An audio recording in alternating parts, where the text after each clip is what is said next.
ভারতের পশ্চিমবঙ্গের মুর্শিদাবাদ জেলার বেলডাঙ্গায় প্রস্তাবিত বাবরি মসজিদের স্থানে শুক্রবার প্রথম জুমার নামাজ অনুষ্ঠিত হয়েছে। এই নামাজে হাজার হাজার মুসল্লির ঢল নামে।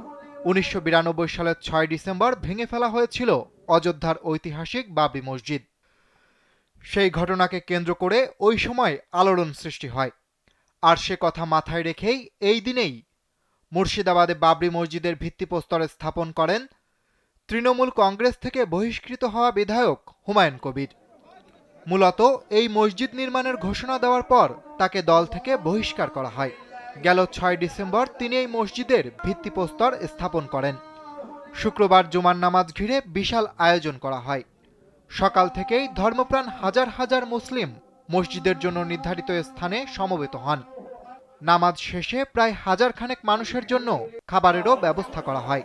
জুমার নামাজে প্রায় ১ লাখ মানুষ উপস্থিত হয়েছিলেন বলে দাবি করেছেন রান্নার দায়িত্বে থাকা সদস্যরা।